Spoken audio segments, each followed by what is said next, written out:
already we have found out that every single thing what we assume on Earth is not necessarily true up in space.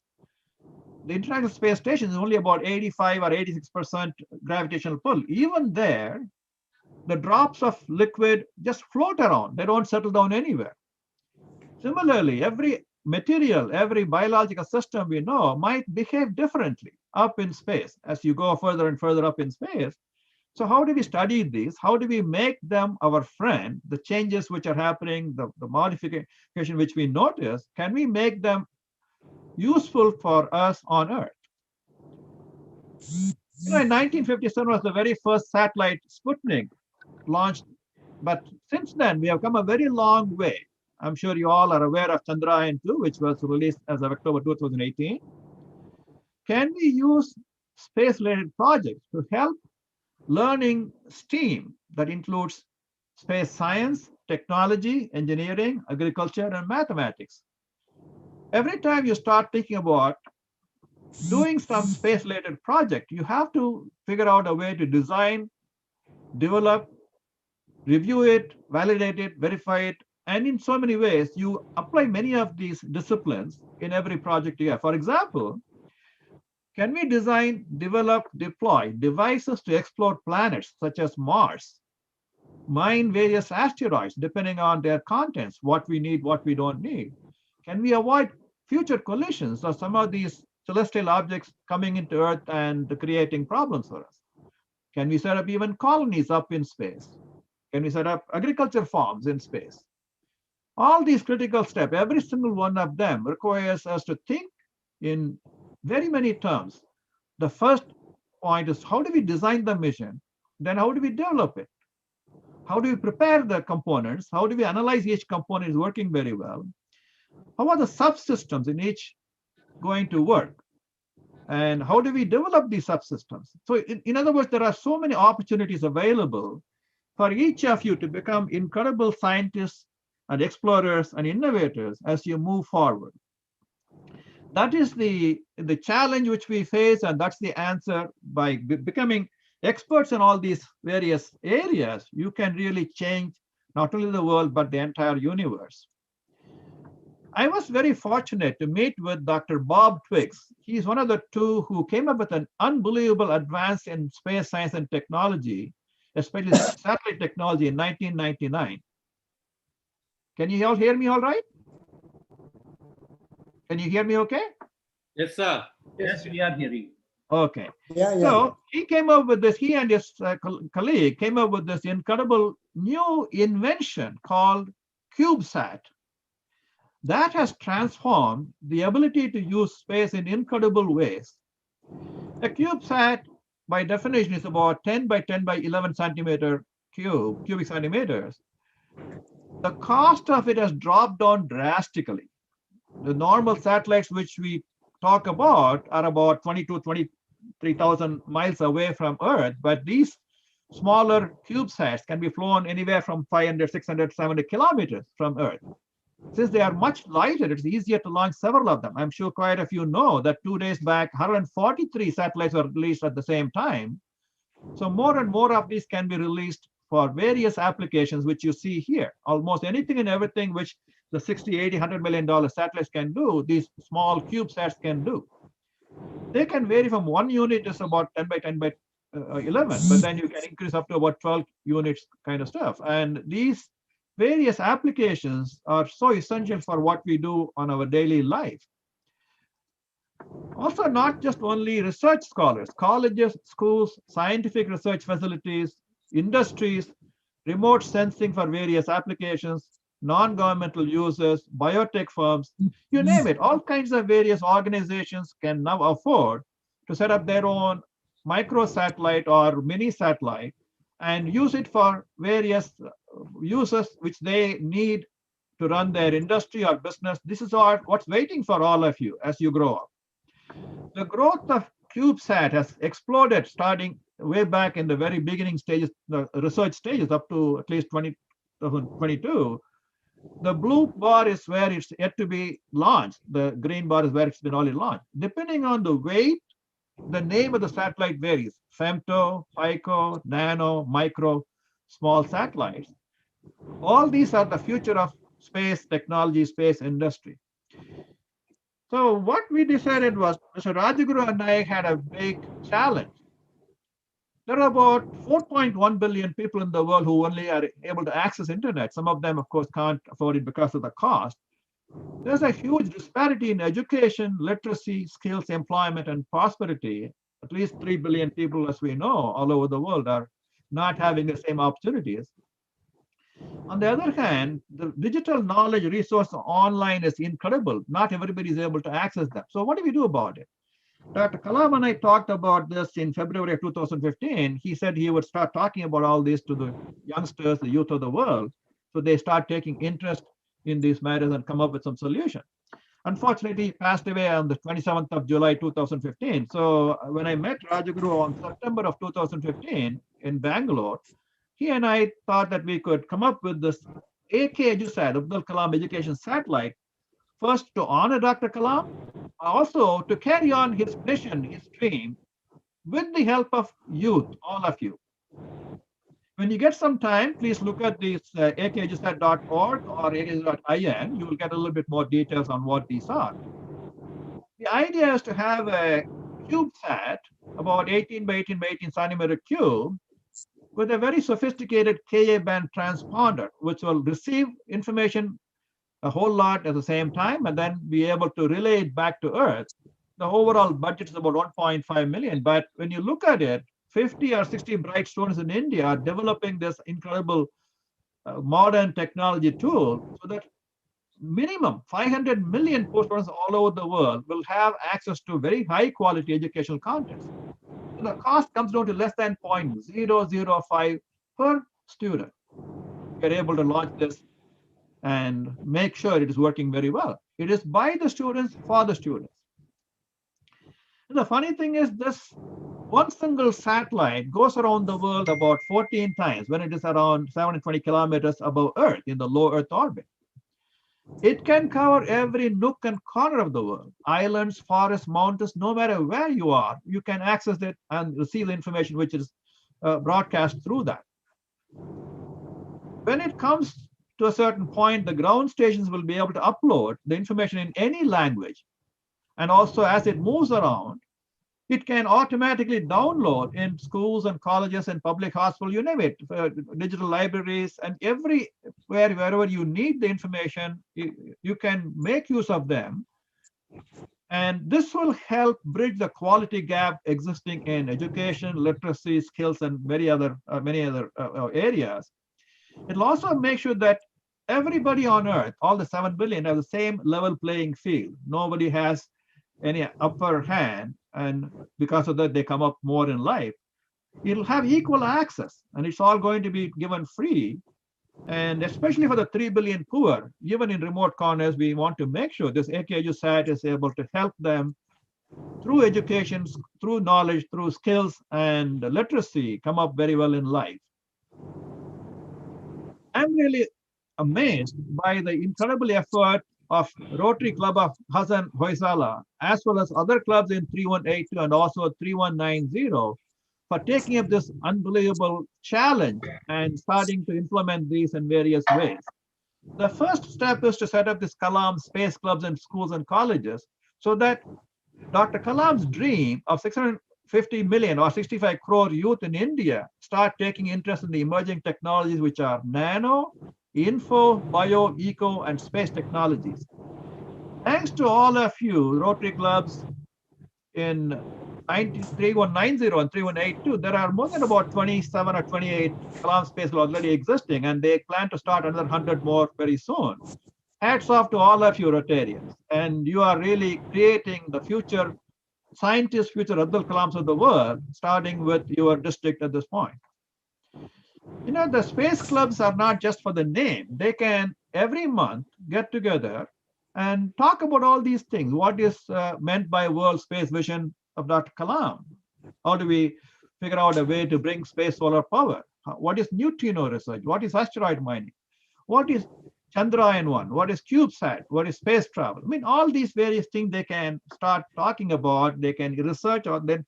among them so they can come and start making presentations. And this way, they become more and more involved in what's happening not only in India, but also in other parts of the world. Because as you know, Dr. Kalam has proposed things for the entire humanity, not just for one area alone, one part of the country alone. Once again, my hats off to all these amazing volunteers and Rotarians as well as scientists who are setting up these Kalam innovation hubs. This is a place where children, right from the age 4, 5, all the way up to doctoral students can go and have some hands-on experiments so that they develop this curiosity, creativity, discovery, and innovation. Just starting with the one single telescope, starting to look at the sky is the way to start things moving. That is not the end of it, but I am very honored that Rotarian Neha Srivastava was kind enough to donate a very powerful telescope for one of the Kalam innovation hubs in the district there. Many more I would appreciate need to come forward and encourage all the children who are part of the space clubs. About 60, 70, 80 space clubs will have one innovation hub as the center where they can go and try various kinds of experiments and learn from them. So what do we do? What can I do? How can I help? You might plan on raising some funds to design, develop, and deploy AKJSAT. You might want to share the educational contents which are developed by your university or your institute or your own industry with the rest of the world. You can use what is available through AKJSAT. You can set up directional antenna, K-band antenna receivers in lots of public schools and colleges. You can volunteer to help the teachers and students in local schools to catch up on some of these emerging technologies, because not everything can be covered by a syllabus. The Kalam Space Club's setting up is also very important. So each of you can do your best to help the students join these space clubs and learn a whole lot about everything they would need for their future. Join them in monthly discussions, set up innovation hubs, conduct space science seminars, exhibits, and develop microgravity experiments in agriculture, in material science, you name it. All kinds of fields require these kind of experimentations to teach us, to guide us, to lead us in the future. So you can also promote STEM education or STEAM education, as well as take the children for field trips to the ISRO exhibits or ISRO centers or KIH and other places. So let me complete my thoughts by sharing with you that Dr. Kalam has already told us small aim is a crime. So let us aim big and also let us aim high. All 7 billion of human beings on earth deserve equal opportunity, getting quality education, adequate literacy, employable skills, and appropriate knowledge. With that, we can create the kind of society, knowledgeable society, which Dr. Kalam dreamt about, talked about, and spoke in his World Vision 2030. Let us dream, dream, and dream. Not the kind that we get when we sleep, but the kind which does not let us sleep. I'm going to invite the panel members now to join us and educate us and answer our questions. Now, the floor is open for children. The administrator of the program will allow one student at a time or one youth at a time to share your thoughts, comments, questions with us. And each of the panel members will try to answer your question. Not every question can be answered because a lot of questions are yet to be discovered. A lot of new ideas have to be thought of. So don't be disappointed if we don't have the exact perfect answer for you. Sometimes every question creates new ways of thinking. So please don't hesitate. This is your forum. So let's start listening to your questions and see if we can come up with some ideas for all of you. Thank you, sir. Thank you so much for your valuable information regarding the space and the intention of space scientists to train and guide our students to become the future great scientists. Our students, overwhelmed by your talk, are waiting for all your guidance and support to fulfill their great wishes. Thank you, sir. Now I request the students to put many questions which will be answered by the experts here, because this is the nice chance for you. You won't get that chance in your school or colleges. All great scientists are there. And Vijay Raghavan sir is himself present with us. So please, I request Rotarian PDG HL Ravi and our DGN Rotarian Jayagauri Hadigal to deal this question and answer session. Thank you, sir. Welcome, sir. I have a small suggestion. Maklo, if they start talking in Kannada, is there a bar that they should speak in English only? Or Kannadadalli kelodadre, how do we do it? Can we ask them to ask questions in Kannada and answers in Kannada? Yes, sir.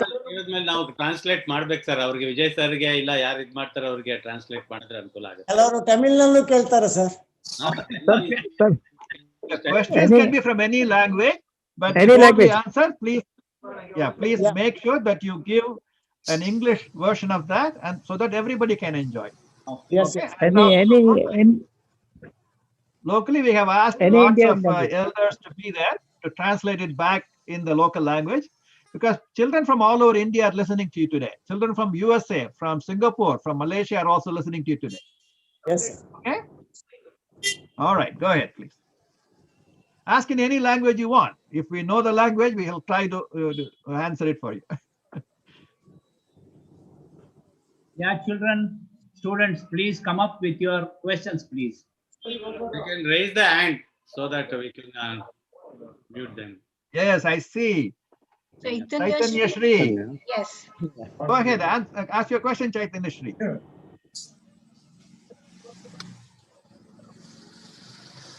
Chaitanya Shri, are you there? Can you unmute? Yes, sir. Yes, please. Go ahead.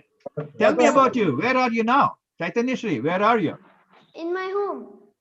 Where is it? Is it in Bangalore? Are you in Hassan? No, Ah. in Kundapur. Oh, fantastic. Fantastic. Kundapur. Go ahead. Tell me what's your question. Sir, like I've heard somewhere that there is a planet that looks like Earth, Kepler 452b. I just wanted to learn about it. Brilliant, brilliant question. Dr. Krishnasamy, are you there? No, he's not there, sir. Oh, he is not. Okay. Well, again, you are quite, accurate in talking about it. You know, there are incredible number of universes which are being thought of. Not only the universe we are in. You probably have heard the term multiverse. But even within our own universe, which we are aware of, there are billions of galaxies. In each galaxy, there are billions of stars. And in each star, there are lots of planets. So there is going to be a lot more of these planets which are similar to or just like what we have here on Earth. And do we know enough about them? At this point, I don't think so. We have to do a lot more research and try to send some what is called this innovative Kepler 452b. yes. So similarly, you can find a lot more of those, and you will be able to get more information, whether it is livable, whether it has got life forms. If it is, can we even go there? Is it within the distance where we can even travel there? All these wonderful things we have to start looking at. Of course, you probably are aware of this Hubble telescope. Similarly, lots of other telescopes, they are looking even deeper into this space. So we are learning more and more about. Even a young students can learn more about, can detect new discoveries when you look through these things in your internet. And I think, in fact, 2 high school students in India recently discovered some new planets and all that in some parts of the universe. So I don't know the full answer about this particular thing, but I think it is something which we have to learn a whole lot. Shashi there, you have any thoughts? No, I don't Yes, know. sir. Okay, sir. What a brilliant question. Yeah. It's okay. I just heard it. I didn't know the whole thing. I only knew this one thing. And I also I- heard that they are still researching about it. Yes, my friend, very true. Can I We answer think that? it is Can I answer possible that? that it is similar to what's called another type of Earth type of planet, but we have to investigate a whole lot more and find out a whole lot more. Is it there? Is it livable? Is it something which we can perhaps find out? Definitely, definitely. That's Can I a lot answer? more will be found. Can I add something further, Vijay Please, Raghavan? please, please. Chaitanya Shri. See, we have the sun and 8 or 9 planets. 8 planets are there. Earth is at a distance which is habitable. Andre, if you see Mercury, it is very near to the sun. If you see Venus, it is still nearer to the sun. Earth is almost a planet which is going around the sun at a habitable distance. Habitable andre ಇಲ್ಲಿ you can have the life process here. It supports the life process here. Similarly, in other stars like the sun, you may have a planet which is at a habitable distance. You mean Hatra on the first planet is there, second planet is there. Maybe there is a third planet in other stars.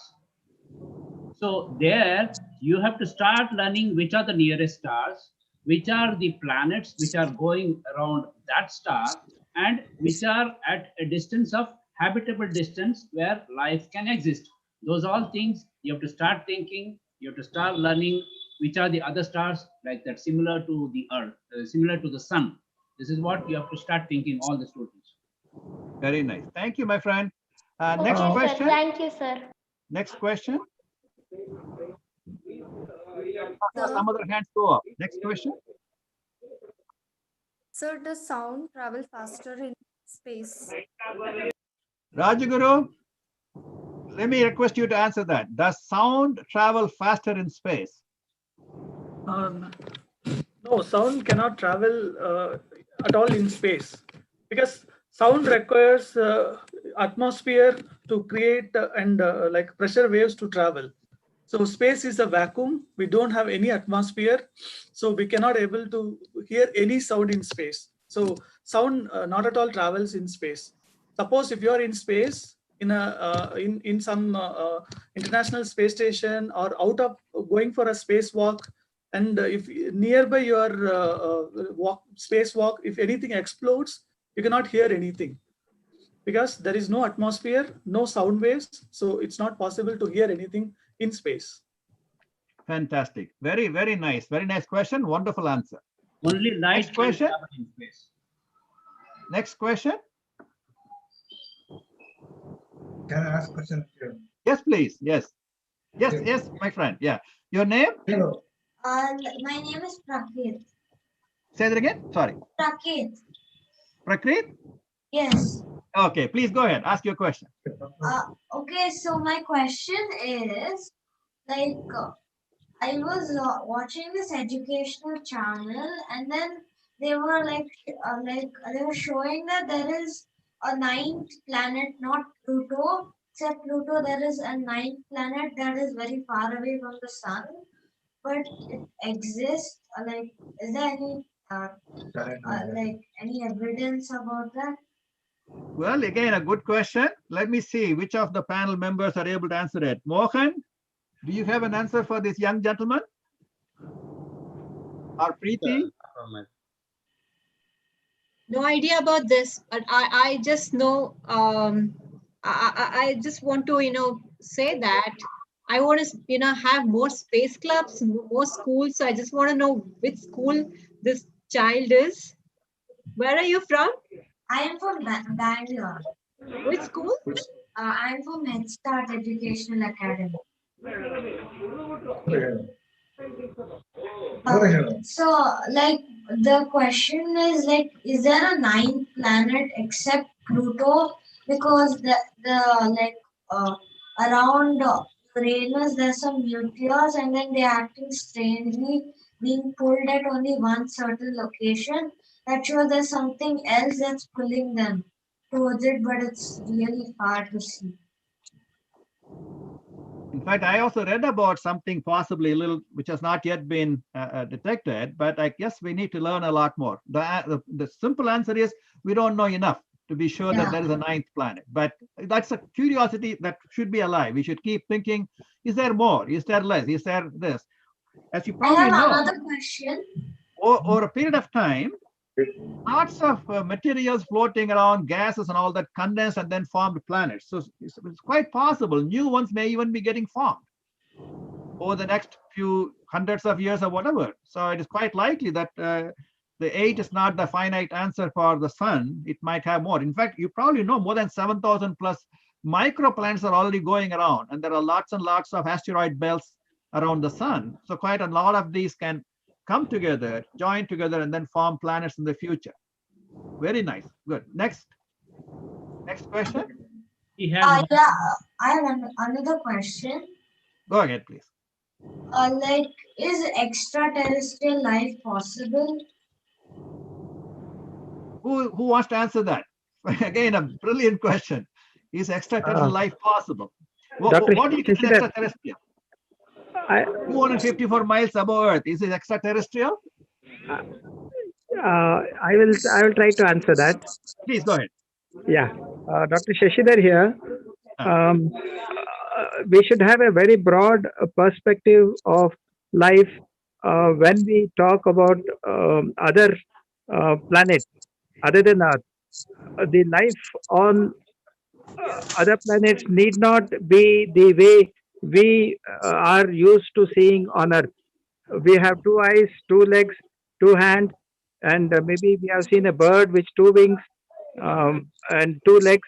So the life on other planets can be completely different from what we can even imagine. They may have only one eyes, and they may just be floating on the sky. All life can be floating, flying, or subterrestrial. So when we talk about life, our perspective of life has to change.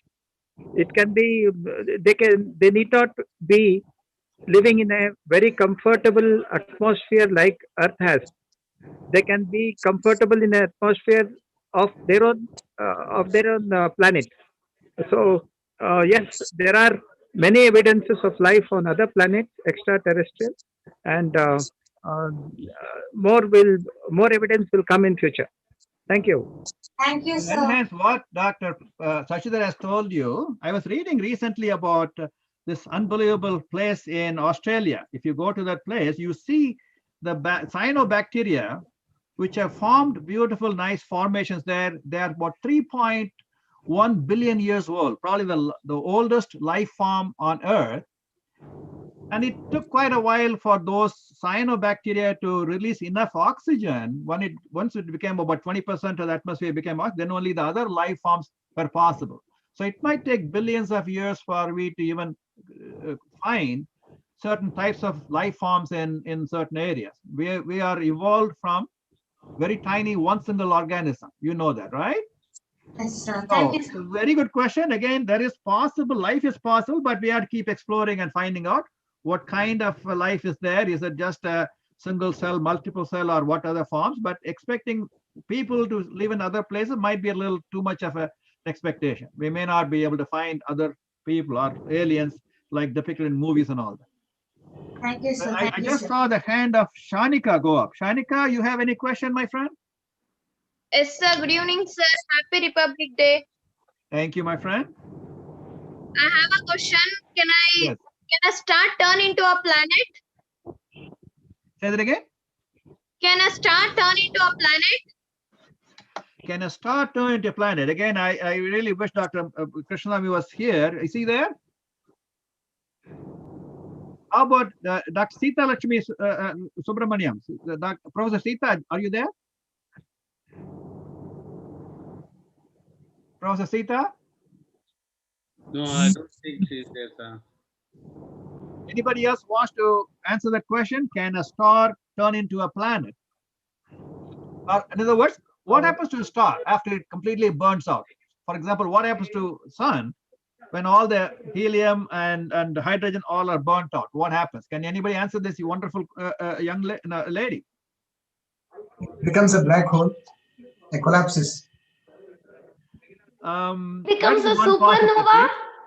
What happens is, from what I have read, it becomes a very dense object. After all the things are burnt out, it becomes such a very dense, and then it becomes completely, there is no more nuclear fusion and all this going on, so you can't even see it. So it becomes, as he rightly said, it becomes completely dark, invisible. But that becomes extremely dense object turning around. And that's a very simple term they use for those burnt out stars. Again, my answer may not be 100% correct, but that is why you future scientists will figure out what happens to the stars after they die, after they completely burn out with all that fuel and all that. What happens to the dense core? Can they implode? If they implode, do they again become another possible star formation? Or do they get drawn into some black hole? If they do they then dissipate into smaller and smaller, tinier pieces and then reform somewhere? So these are all the wonderful questions which can happen. Hello, Okay? sir. Good evening, sir. Thank you, evening, sir. I have another question. Let's get another student to ask a question. Okay, if you don't mind. Yeah. Good The evening, next sir. one. Yeah. Yes, please go ahead. Sir, myself Aryan from Hassan. Sir, I have a question that does time go slower in space than Earth? Means the Phenomenal question. Again, I want one of our participants to try answer this question. Please, whoever wants to take it up, then I'll also try to add whatever little I know about it.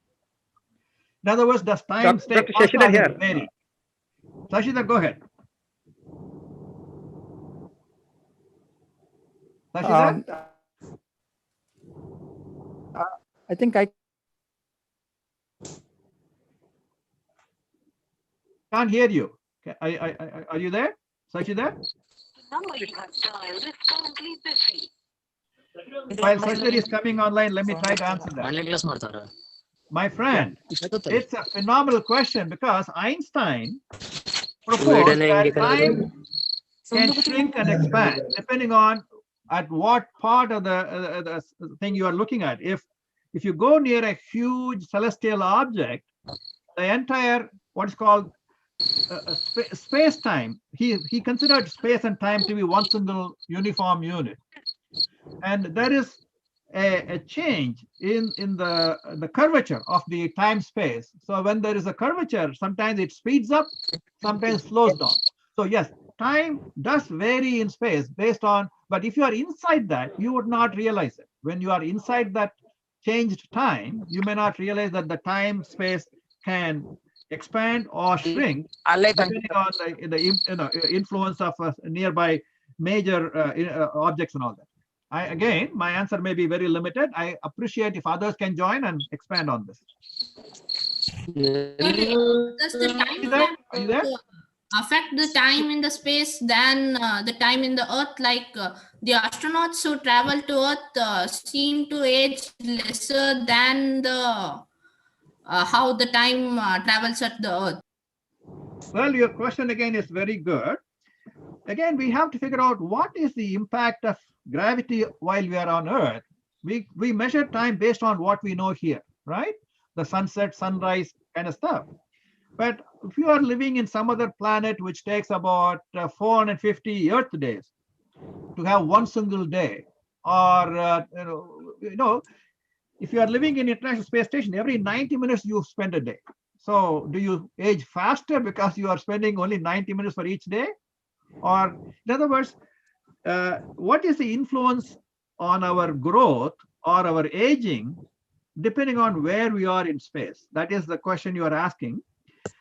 We frankly do not have full answers yet. The biological experiments you might do on microgravity or even much higher level might give us an answer whether things age faster because of any reason, or is it because of the space and time being different there? Okay, but it's a fantastic question.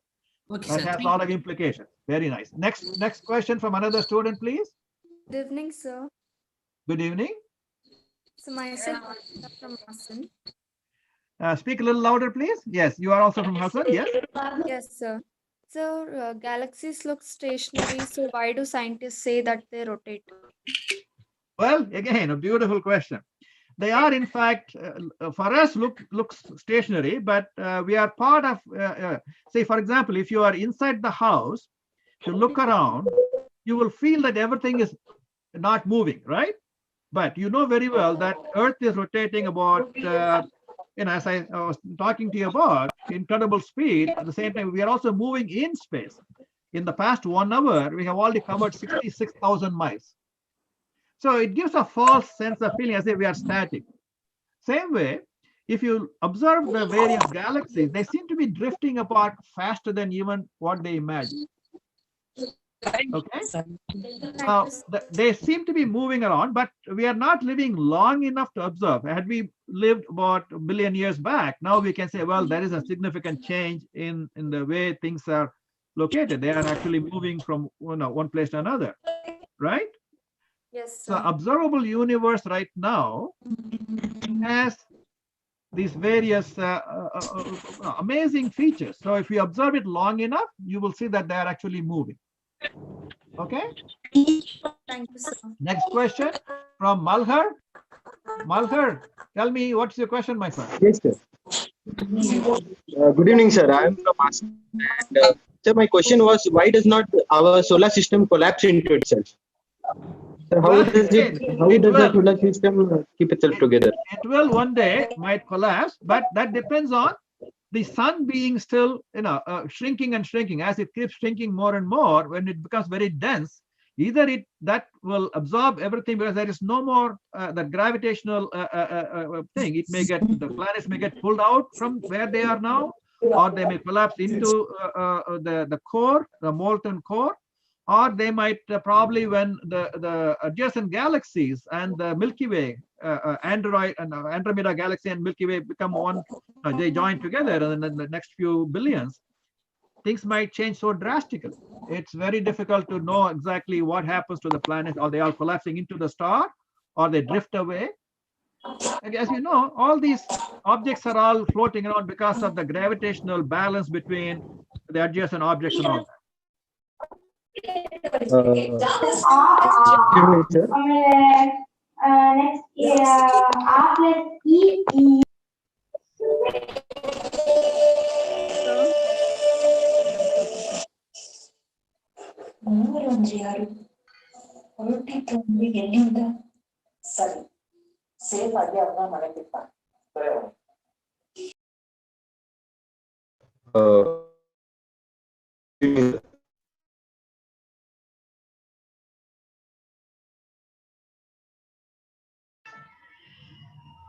Ananya, can you hear me? Oh, yes, sir. Please go ahead and ask your question. Sir, what makes the spaceship move in the space? Fantastic question. Rajaguru, can you answer that? Rajaguru?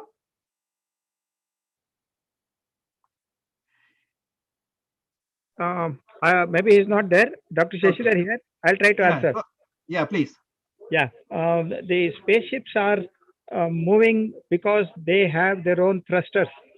They balance themselves in a particular place with several thrusters which operate to keep it in a particular position in the sky. They don't go far away because of gravity. So they are held in a particular place by thrusters like a jet. Thank you. Is that answers your question, young lady? If not, I will try to expand it a little bit. See, everything which we have needs energy, right? Most of the satellites what we build have got solar panels. So the solar panels allow it to absorb energy from the sun and use it for all its operations. And it is able to stay at a certain distance from Earth, as Dr. Shashidhar very well said, because of the gravitational pull. You probably are aware of Newton's law. Any object in motion will stay in motion unless and until influenced by something else, right? You remember that Newton's law of motion. So if there is no other gravitational pull, an object will keep on going in the same trajectory forever. All right, but if you have the gravitational pull of various nearby objects, its trajectory may not be straight. It may probably start bending or staying in certain orbits, depending on how powerful the influence of that nearby object it is passing through. Okay. Yes, sir. Question from how about Ananya? Ananya, are you still there? Excuse me, sir. May I ask another question? Yes, please go ahead. Sir, what was the first satellite launch and from which country? Russia launched in 1957 called Sputnik. I don't know if you remember, I showed another slide. That was the very first satellite launched in 1957.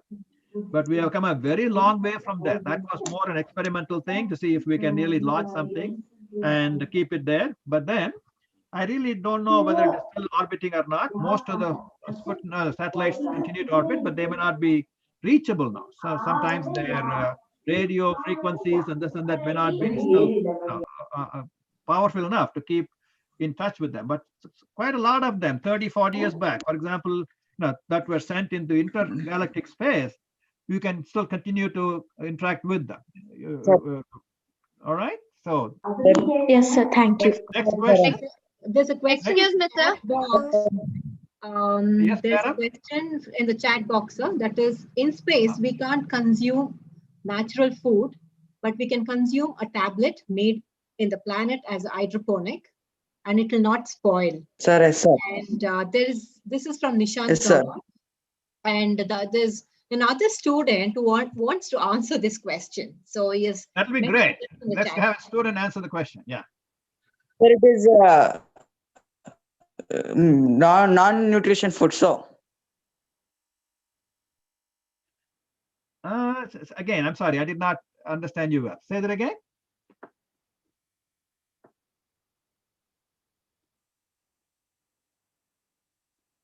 The question is, are we eating the same kind of food what we eat here on Earth when we are up in space, or do we have to have modified food? And if it is, how do we manage it? Am I understanding it right? Yes, sir. Okay, can somebody answer that? How about you, Shashidhar? You are an agriculture scientist. Sir, it is. Shashidhar, sir. Yeah, I couldn't hear the Sir, it is student. I would love to non-nutrition, hear the so student answer. it can't be spoiled. Well, again, there are no, again, that brings the question, why do on Earth things get spoiled? What actually happens to spoil them? Is it because of some bacteria or some other things or fungus, something acting on them? If it is, in space, if you don't have any of these live forms, will it ever spoil the food? Yeah, Sir, there's a little bit of confusion in the question and the answer. The question comprised of a word called hydroponics. Yes, sir. Okay. Yeah, actually hydroponics means So growing natural plants food. in water Yes. as a nutrient, okay, without soil, right? So hydroponic culture does not exist in space, in the space station. That's one clarification. The answer to that question by another student, bright student, was that it is non-nutritious. Probably he meant that it doesn't get spoiled. But what is the use of having a food which is non-nutritious? Food is meant for nutrition. Okay, so these are the clarifications regarding the questions asked. Now let me tell about food in space. Astronauts get food from Earth every now and then. There are experiments to grow plants in space. It is possible to grow plants in space. They have grown many vegetables in space, radish, cauliflower, and everything. So in future, there will be an agricultural farm in space where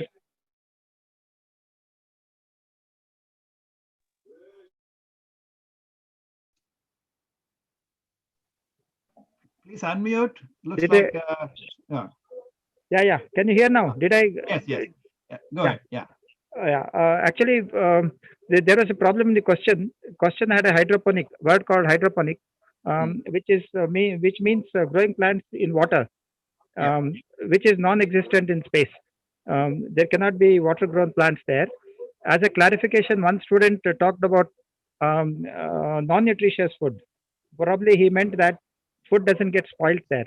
But what is the use of somebody eating food which is non-nutritious? Food is meant to nourish. These are regarding the clarifications regarding the question itself. Now coming to food in space, experiments have been done where plants can be grown in space. Radish has been grown, and many vegetables have been grown in space. The research is going on so fast and so intensively that in future there will be an agricultural farm in space. So we don't have to come back to Earth to get food. That's the future. Let me add a little bit to that question. Most of you are aware of what's called freeze drying, right? You know what freeze drying means? If you take Nescafe.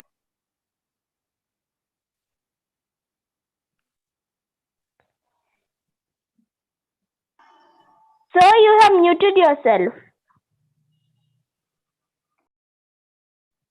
Yeah. In other words, if we are able to freeze dry some of these nutrients, all you have to do up in space is add a little bit of water and bring it back to its full nutritious state. So it'll have less weight when you carry it, and it'll last for several years. Even on Earth, we have this freeze-dried technology for several decades. We have been having that. That's another way astronauts are able to take some food from here, preserve it, and then add water at the time when they want to consume, and then are able to enjoy it. But as you grow up as space scientists, you will have to start thinking the current 7 billion will become about 9 billion or 10 billion in the next 20, 30, 40 years down the line on Earth. There may be problems because of water scarcity or land scarcity or food scarcity. So can you do a phenomenal farm up in space where you have hundreds and thousands of acres of growth? And how do you then harvest it? How do you bring it back to Earth? And in what form or shape you grow them? Will they have any problem because of the cosmic rays hurting them?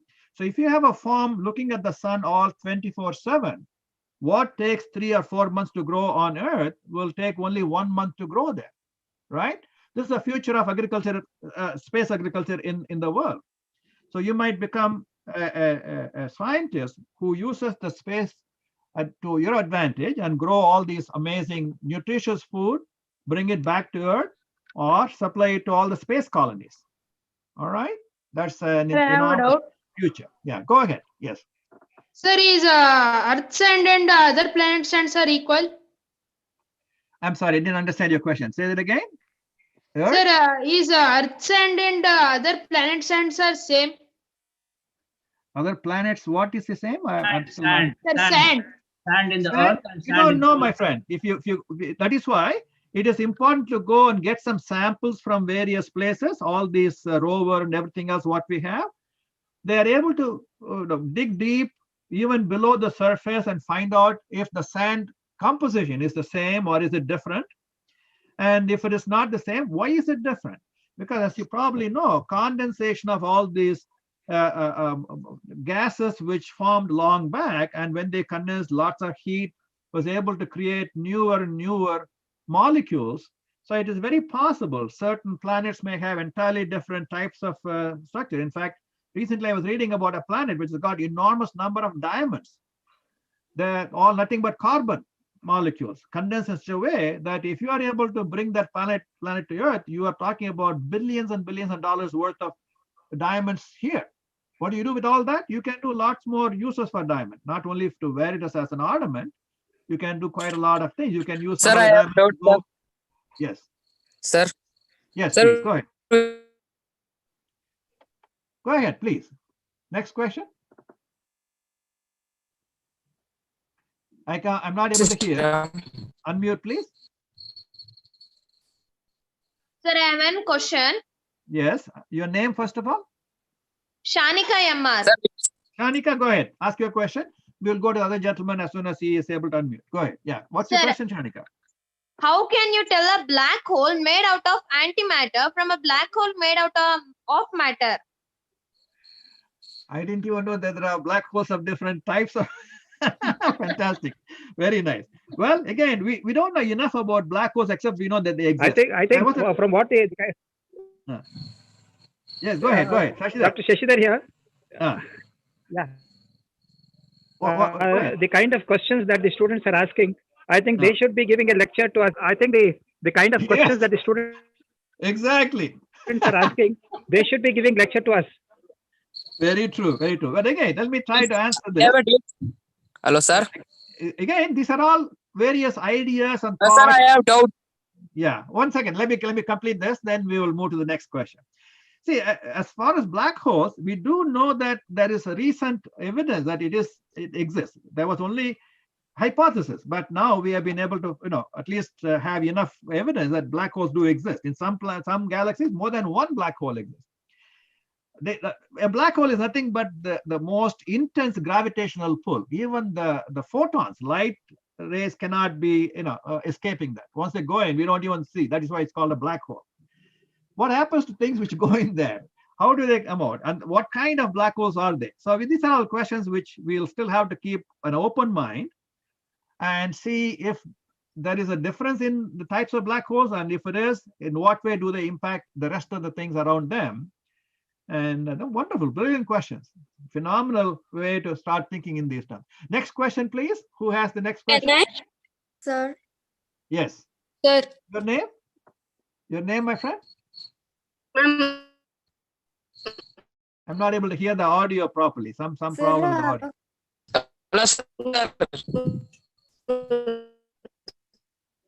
Swara?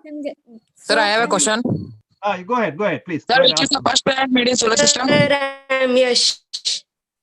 I'm sorry, I didn't catch you very well. Say that again, please, in a little slow. What is it? Sir, which is the first planet made of in solar system? Which is the first planet? What? Made in solar system, sir. Well, that's a tough thing to answer. Can anybody guess which would have been the very first planet formed in the solar system? Anybody? I frankly don't know the answer. I think all were created simultaneously. As he rightly said, when the Big Bang happened, lots of these huge clouds of things spread out, and the energy started condensing slowly as the temperature cooled down. I think based on that, if you're able to get to various planets around the sun, and if you're able to get some samples from there, and if you're able to analyze their the longevity of that, we might be able to answer your question, whether they all formed at the same time or at different times. For example, the Earth formed about 4.1 billion years or so. At least that's what we believe. Is it the same for Mars, or is it the same for Venus? We don't know. I don't think we know exactly whether it took a little longer for some of the planets to form, or is it a little less time? So again, a brilliant question. Also, it may be correct that everything was formed at the same time, but it might have taken a little longer time for some to form. Okay. Sir, Next question. Next, one young gentleman was going to ask. Is it Yash? Yash, please. Did you ask your question, Yash? I think he has to switch off his video. I think his bandwidth is low. Yeah, maybe you can, ask your question, then you can switch the thing back on. Sir, Rajguru is asking himself to unmute. Rajguru, please. He is muted. In the chat box. Unmute and start, participating. Rajguru is next question. Who has the next question? How about you, Mohan? You have a question? Mohan, sir, you have a question? No, not me. Yeah. Rajguru has come back now. Yes, okay, yes. Good. Rajguru, we need you. Yes, sir, I'm here. Correct my answers. Don't hesitate, please. Yes, because sir. I know that my knowledge is not that much as yours, so you have to correct me. All right? Yes, sir. Very good. There's a question in the chat box. Why is Pluto no longer considered a planet? Because it's Rajguru, please answer the question. Why is Pluto no longer considered a planet? Or any students would like to answer this? Yes, ma'am. Yeah, go ahead. Answer this. Ma'am, Pluto is not considered. Required.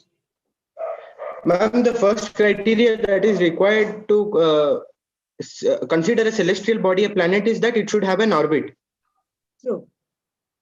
So, ma'am, Pluto does not have a definite orbit.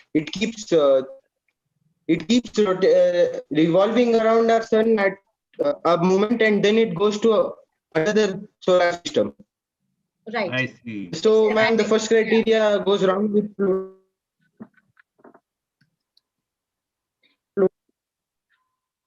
I'm not able to hear. The audio is, I think, muted.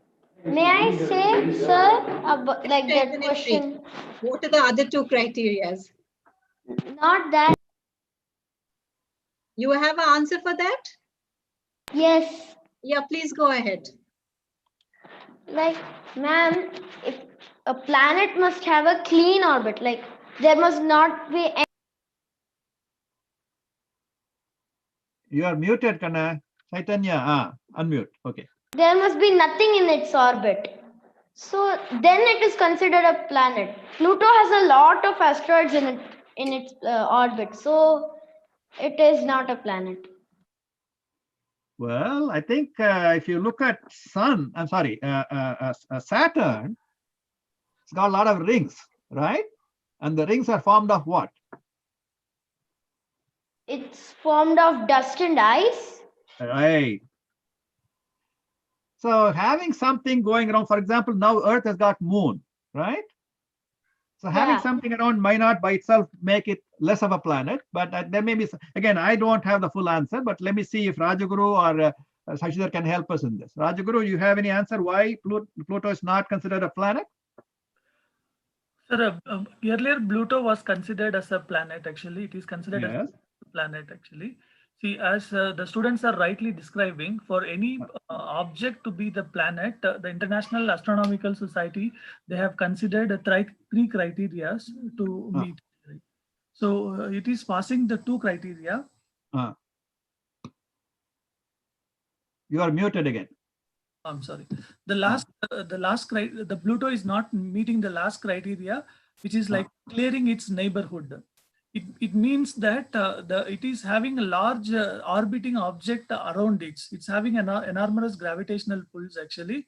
So it's able to differentiate it from the asteroid and the belt. So they call it as a dwarf planet. Right. The actual planet actually. That's I how. wanted to tell that. Like I couldn't describe it. Yes, yes. Chaitanya, I'm amazed by your knowledge, Kana. I am so amazed by your fantastic knowledge on space. Can I add something? Sir, can gravity form waves? Please add something. Somebody said they want to add something. Please go ahead. Yes. So, like, for it to be considered as a the Pluto is something like a very, very, very big piece of rock and ice. Okay. So, like, it cannot be considered as a planet. I see. Well, you may probably have some, again, thinking in new terms. Why not? Why this? Why? How come? You know, all these are the ways to go about. Just because somebody says it is so, doesn't happen to be so. Over a period of time, you may be able to disprove that particular idea is not exactly accurate and things like that. So that is what creativity and innovation all is about. So very nice. Once again, any other questions? If not, we can ask. So can gravity form waves? Yes, young lady, gravitational waves have been talked about for quite some time.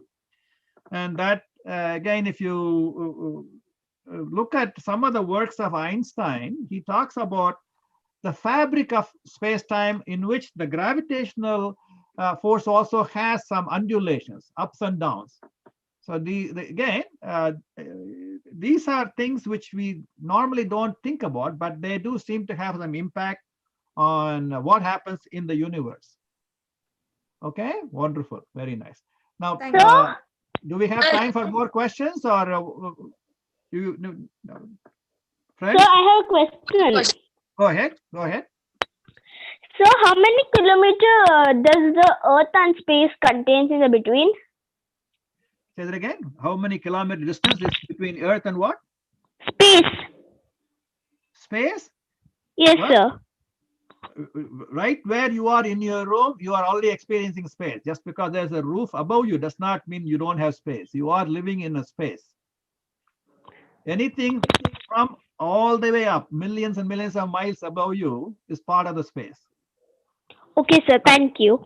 Yeah, but the atmosphere is only extending up to a certain level. Then they call it a different layers. Okay, just to differentiate between the distance between. Then once you cross that atmospheric layer above Earth, then you are getting into empty space, as Rajaguru said.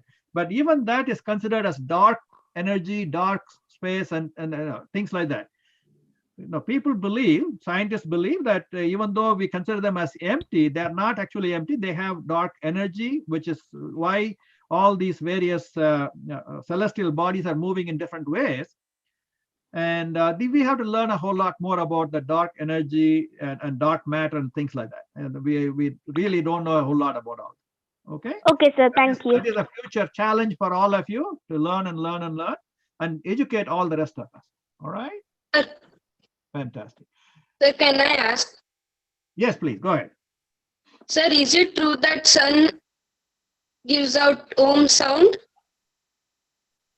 I think the explosions which happen there, the nuclear fusion and fission anywhere would cause sound if there is something to transmit those sound waves. As Mr. Rajaguru explained, if there is a huge gap between the sun and Earth, we are not able to hear those loud vibrations.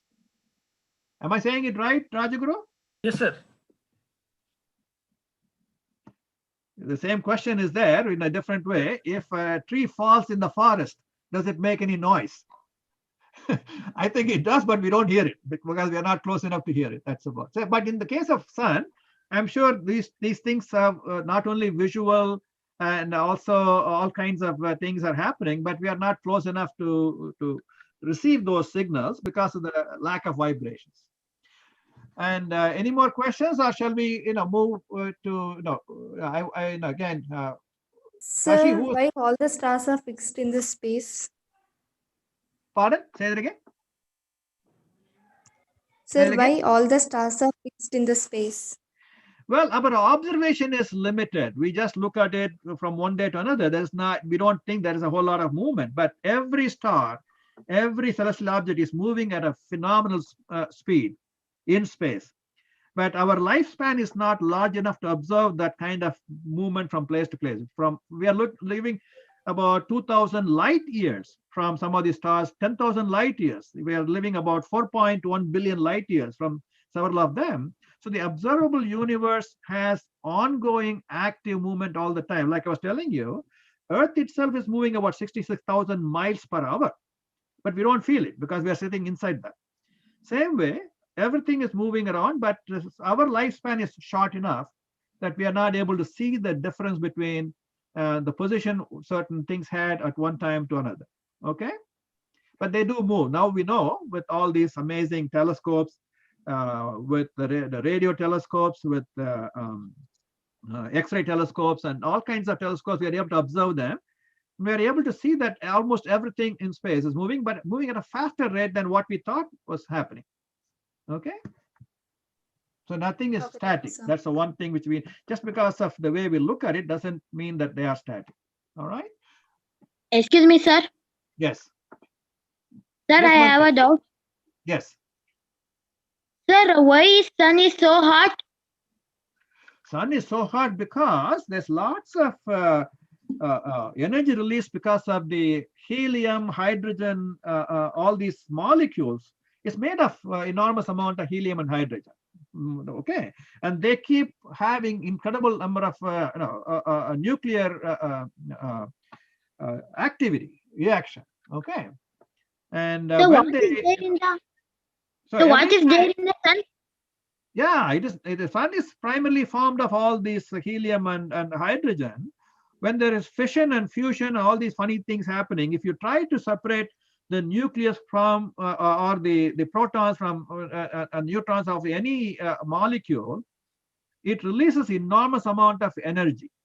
That is what happened when the Big Bang happened. several 13 point some billion years ago, that energy started getting a little bit closer and cooler and cooler. As it cooled to a certain point, that energy transformed into some kind of a small subatomic particles. And those subatomic particles started coming together over a period of time, and that started forming molecules. So it takes enormous energy to form a molecule or the nucleus.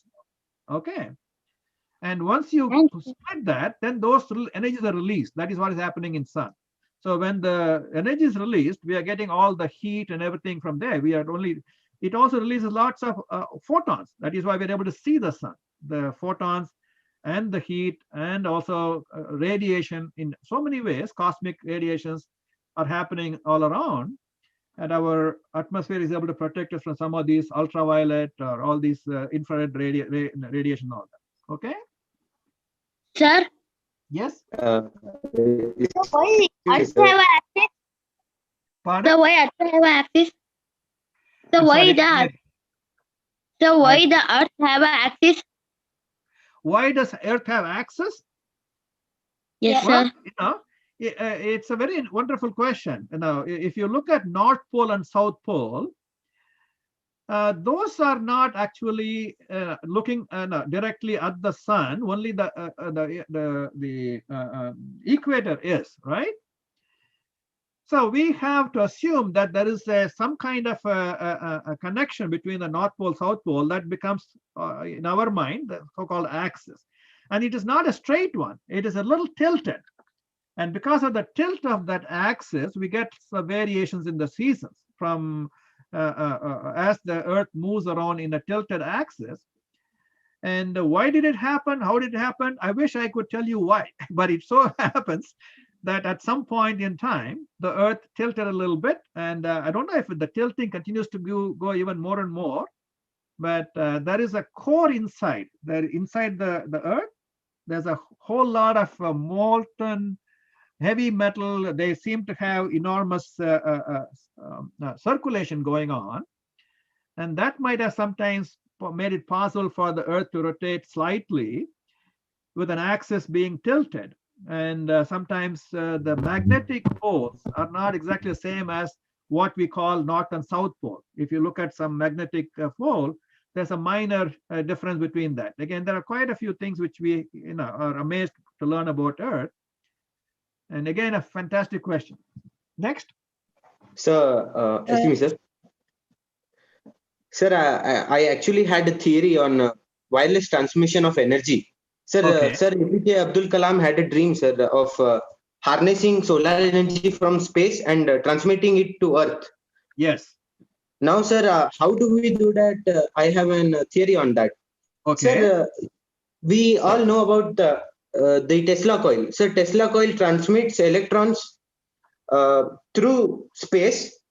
And you can, sir, for example, if we take a 9-volt bulb and we keep it near the electric field of a Tesla coil, we can light it wirelessly. Yes. So, sir, now, sir, solar energy in space is constant. If we can, like, we have geosynchronous satellites.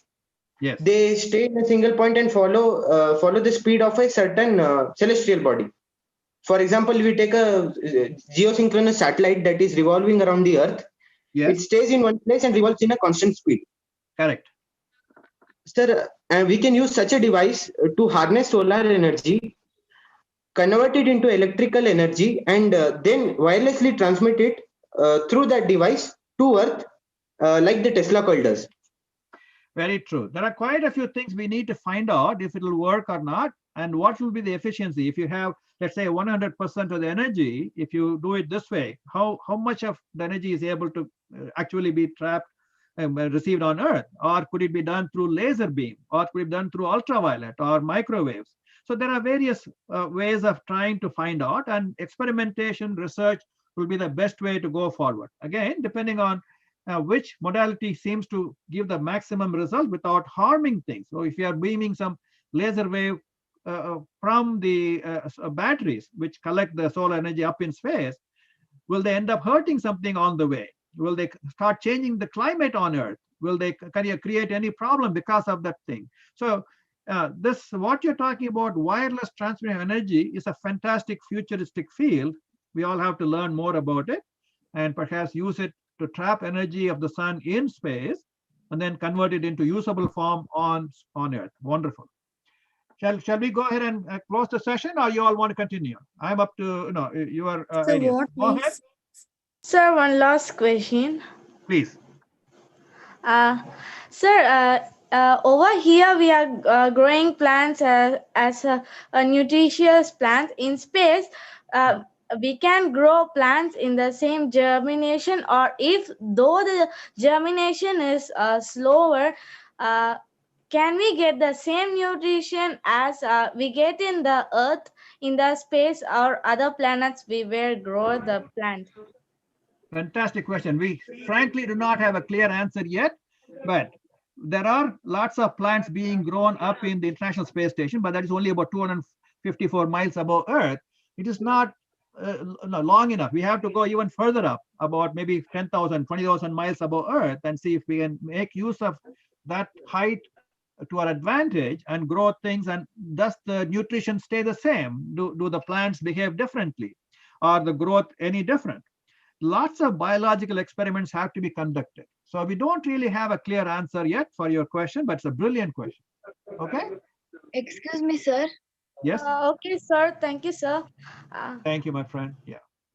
Sir, if at all life ends on Earth, how many years would it take to for life to re-exist? It may take. Well, currently the scientists believe that the Earth may go on for another about 4 billion years, perhaps. After that, by the time the sun changes, also the Earth will start changing. That doesn't mean the life form will continue for the next 4 billion years. It might probably start having problems even earlier if the orbital path changes for the Earth, gets closer and closer to the sun. But even before that happens, unfortunately, we as human beings have been messing up with Earth a lot. We are trying to speed up the demise of Earth, life on Earth even faster. That is why all this global warming, all this nuisance has to be dealt with. So if we don't do something about all this as soon as possible, we might end up life on Earth even a lot faster than its natural 4 billion years. We might probably have a problem even in the next few millions of years. So let's not forget that. Let's do our best. Okay. That's what Dr. Kalam was always very worried about. The children should start learning to enjoy life on Earth and preserve it. Space so one more doubt. I think Vijay sir is getting late. I think it's a sleeping time for him. No. That I can stay away, but again, it's all up to you all. Again, I'm available to you, children. I have sent the entire presentation in a PDF format to our leaders, Dr. Preeti Mohan, Rotarian Mohan, as well as Shashidhar sir, Rajaguru, all of those folks. So feel free to take it from them. They'll send it to you. You can look through all the details and then contact any of us. I have given the email address of all of us. And I want to thank our panel members, all those who participated in the questioning as well as answering. As you all know, there are lots of questions which we had to ask, and a lot of answers which we had to discover. So God bless you all. Thank you for being a part of this. I'm always learning, and there's enough to learn through everybody's lifetime. Thank you again. Hello. Before concluding, I request Dr. Gauri Madam. Thank you, sir. Ma'am? Dr. Gauri? Yes, sir. Yes, Yeah. sir. Before Dr. Gauri, can I have add something? Can I have something? Sure, Yes, sure. sir. Please go ahead. Yeah, past Governor Asoka Nagappan, my batchmate from Salem, wants to know how to open a Kalam Space Club in schools in his area, Salem and Tamil Nadu. There's a question in the chat box. Yeah. Actually, there, please follow up. He is our global ambassador, and he, as well as Mohan and Preeti, can guide you very well. They have all the answers for you, sir. How to open a Kalam Space Club and how to keep it going very well and all that. Okay. Yeah. Dr. Shashidhar here. Vijay Raghavan, please connect us. We are not connected yet. Send me his phone number or send him my phone number. Yeah, you can, I think, share the information on chat right now. Shashi, if you can put your phone number, our friend can easily receive it and maybe he can contact you. All right. Okay. Okay. Again, I'm available to you all for any length of time, but I'm a little concerned because children, it's already what, 8:30, 9 o'clock. You have to have your dinner. You have to, take care of other things. I don't want to keep you all waiting from your regular things. But again, you have made this wonderful 72nd Republic Day a memorable day for me. Thank you all very much. Okay, 1 minute, sir. I request Dr. Gauri Madam to. Is there time for you, ma'am? Thank you very much. It has been a mind-boggling discussion. And being a pediatrician, sir, it has totally gone above my head. And but on behalf of Rotary, I thank you very, very much, sir, for enlightening so many people on very complicated topics. As a Rotarian, I would like to be involved with, as it is, Dr. Preeti and Mohan have started this space clubs with the help of Dr. Shashidhar. And we were very interested that he came all the way to Manipal, and then they also established space clubs in our local schools.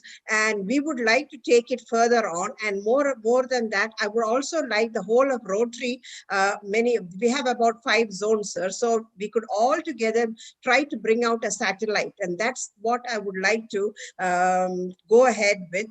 And I think I'll be contacting you again and also Dr. Shashidhar to take this further on. And thank you very, very much for an enlightening, and sir, hats off to you for so patiently answering all the questions. I really admire you. Thank you very much. All the credit goes to my guru and my friend, Dr. Abdul Kalam. I don't know anything. He is we can see so much of him in you.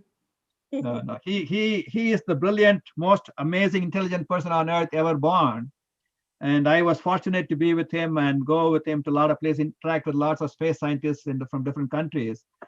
And also spent a lot of time with him and learned from him. And he would patiently teach me. Like you, I'm a gastroenterologist, which is much worse than pediatrician. So to take a dumb gastroenterologist like me and teach me all these things, it took a lot of patience out of Dr. Kalam. And we spent a lot of time, early 3 o'clock, 4 o'clock, we'll get up and then I'll start talking to him and we'll spend time together. I keep asking him, why not this, why not that, this and that. He'll say, okay, read this Vijay or do this Vijay, this kind of stuff. Like that, he was my guru. So all the credit goes to my guru, Dr. Kalam. Okay? That's nice. That's your greatness. Thank you, sir. Yeah, thank you, ma'am. Thank you all very Ravi, much. sir, 2 words from you, sir. Ravi, sir. Ravi, sir? Yeah. That's a great thing to have all the children with so much of brilliant questions. So they will be our future scientists and they will have to work. And I think we need to have such meetings more and more. I think once in a month or whatever time permits for Vijay Raghavanji. It's an excellent initiative. As Dr. Gauri said, we all in India, we have around 34, 35 districts in Rotary. All can come together, all school and all children, pan-India can come together and see that the satellites, money can be raised, finance can be raised, and we go into launch of a small satellite. Thank you. Okay, thank you, sir. My Rotary Guru, Chandrasekhar, sir, 2 words from you, sir. You should unmute. Hello. Yes, sir. Let me first express my heartfelt appreciation and congratulations to Dr. Vijay and Shashidhar, and of course,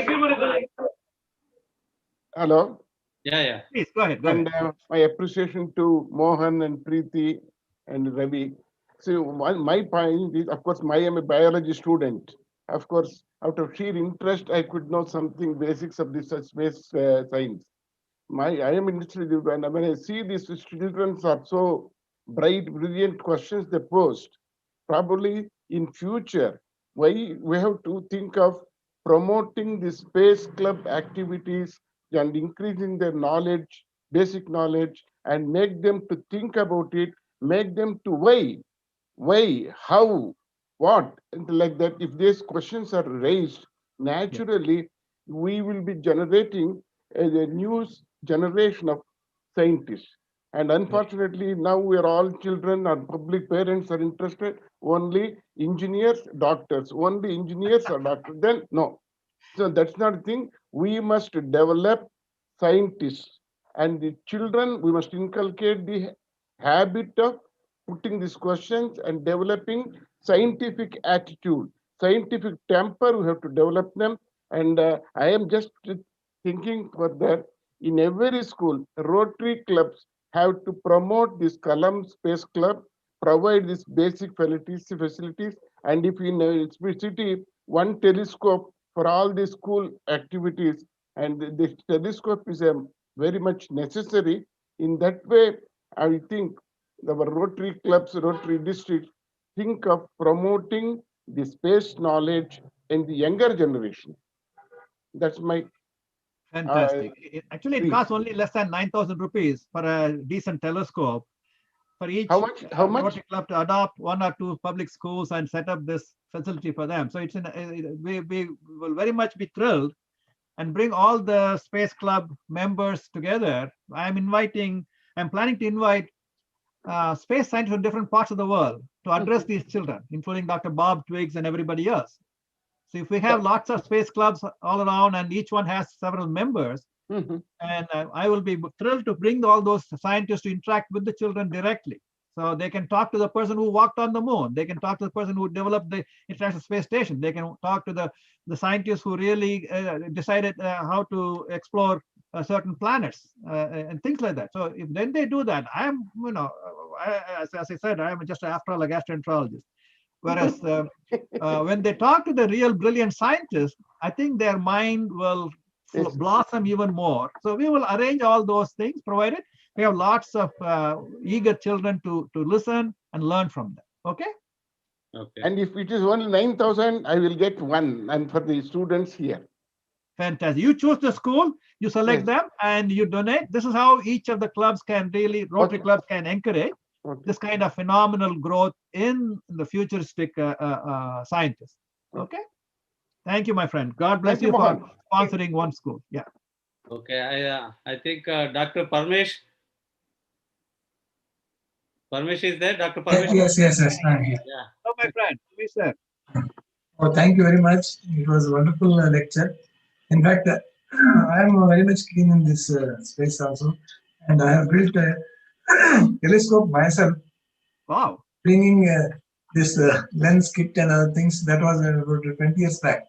That's the telescope. Very nice. I have studied craters on the moon and the planets. Recently, we saw that conjunction of Saturn and Jupiter also through that telescope. Very nice. Very nice. This is very encouraging, your talk, and what you said was you wanted to bring the other scientists all over the world so that our children can interact with them and learn more. It's a wonderful idea. We'll be looking forward to it. Thank you, sir. Thank you very much. Yeah, I'm a myself. With Dr. Kalam's help, I traveled with him every time he came to the US. I was able to meet with lots of Nobel laureates in various disciplines. Okay. I would love to bring them to interact with our children so that they will understand, what exactly it is to become one of those Nobel laureates in the future. The potential is there. We as grown-ups, we have the responsibility to do this for our children. If we don't, we have failed. Not enough if I only, have learned and then I make a living, but I also have to make sure the future is bright for our children. No matter, for me, all children are equally brilliant, no matter where they are, which part of the world. In fact, there was a study by Mensa India in October 2015. They took about 4,000 children from in and around Delhi from a very, very low economic background. They found that 102 children out of that had IQ 135 and above, genius, super genius level. The problem is these children do not get exposed to very, necessary educational and growth opportunities. So we miss out a lot of Tagore's, a lot of Sir C.V. Raman's, Ramanujam's, and Abdul Kalam's in that. Imagine every 4,000, there are 100, 120 brilliant minds.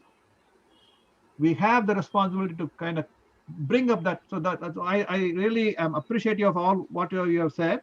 If every Rotary Club, in fact, we are already working with RIL, Rotary India Literacy Mission, including Ravi Shankar and Suresh Hari, all of those wonderful leaders of Rotary are very much supportive of AK EduSat.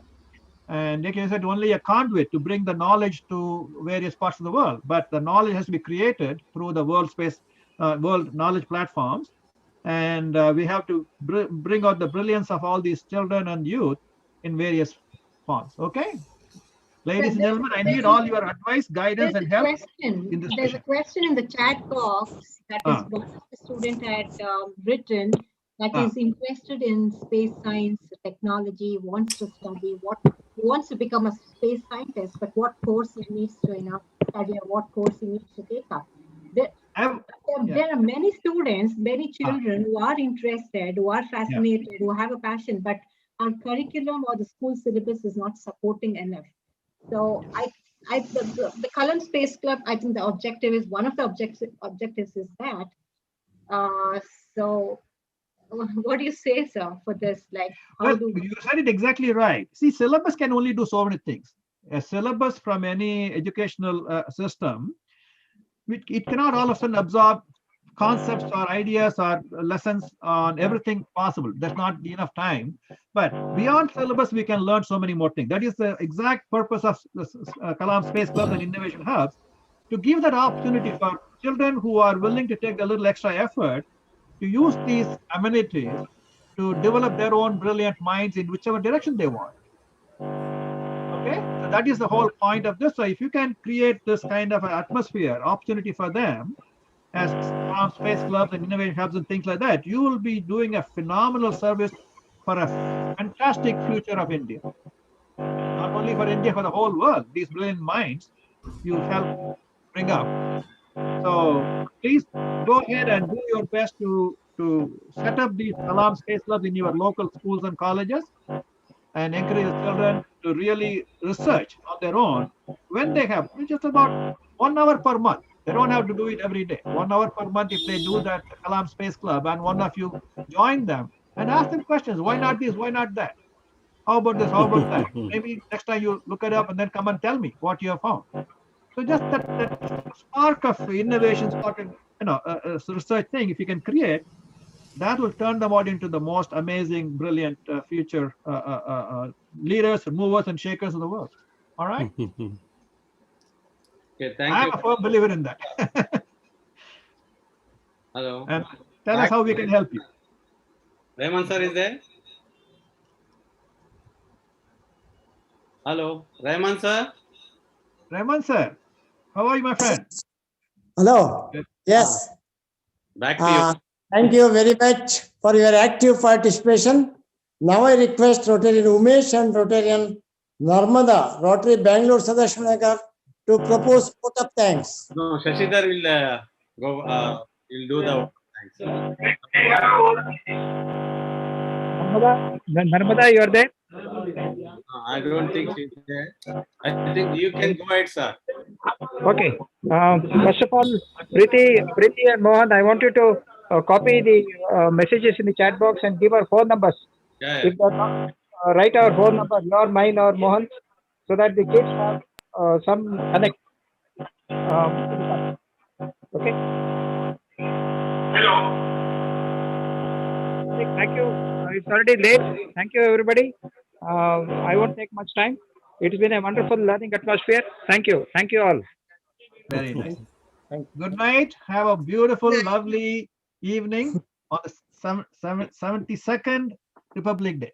Thanks again. Yes, sir. We'll be expecting a live in Assam next time. Hopefully, when the pandemic is all resolved, I would love to come and meet the children and interact with them again. You gave me a phenomenal, memorable day on the 5th of October 2019. So I would love to come back and then learn from all the children again and again. Have you taken the vaccine, COVID vaccine? There? Not yet, not yet. Waiting for it. Hopefully, sometime soon. Okay. Thank you. Thank you all very much. Again, Thank you. it's Good night. an honor for me to Thank interact you. with all the children and all of you. God bless you all. Thank you very much. Thank you. I'm going to take leave. Okay. Thank you, sir. Thank you, sir. Thank you all very much. Right. Thank you, sir. Brilliant. Thank you.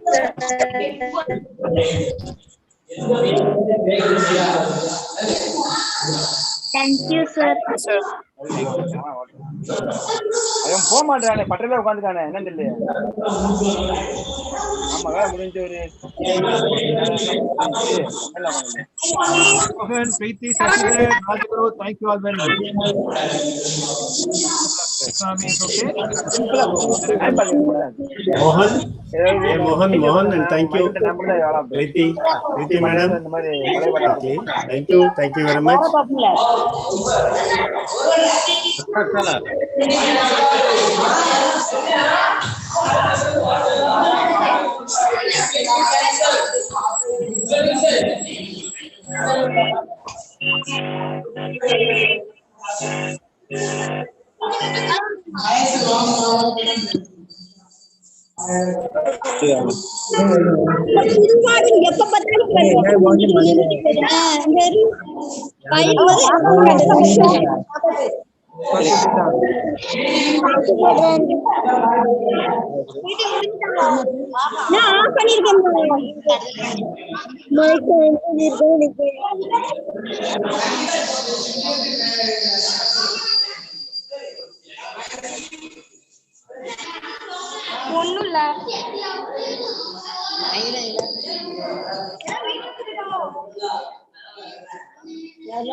அவங்க எப்ப தராங்களோ அப்போ